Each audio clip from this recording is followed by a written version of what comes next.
ఇక తెలంగాణపై మరోసారి పచ్చ పార్టీ విషం చిమ్మింది. రాష్ట్ర విభజనపై టీడీపీ నేత ఏపీ మంత్రి లోకేష్ చెవాకులు పేలారు.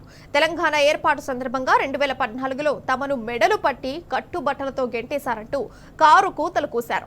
ఆంధ్రప్రదేశ్ కొత్త రాజధానిగా అమరావతి రీస్టార్ట్ పేరుతో ఏర్పాటు చేసిన సభలో చేసిన లోకేష్ కామెంట్లపై తెలంగాణలో సర్వత్రా వ్యతిరేకత వ్యక్తమవుతోంది. ప్రజాస్వామ్యబద్ధంగా జరిగిన రాష్ట్ర విభజనపై తప్పుడు కామెంట్లు చేశారంటూ తెలంగాణ ప్రజలు మండిపడుతున్నారు.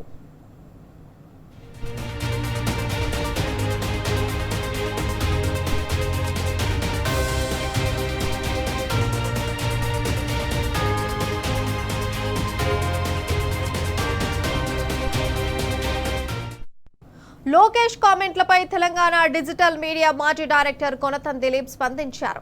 లోకేష్ చెప్పినట్లు పచ్చ పార్టీని 2014లో వెళ్లగొట్టలేదన్నారు.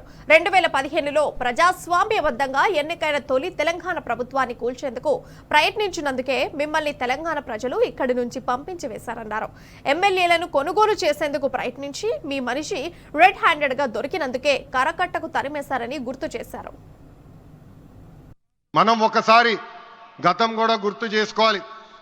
2014లో రాష్ట్ర విభజన జరిగింది. కట్టుబట్టలతో మెడబట్టి మన బయటికి గెంటేశారు. ఎక్కడి నుంచి పరిపాలించాలో తెలియని పరిస్థితి.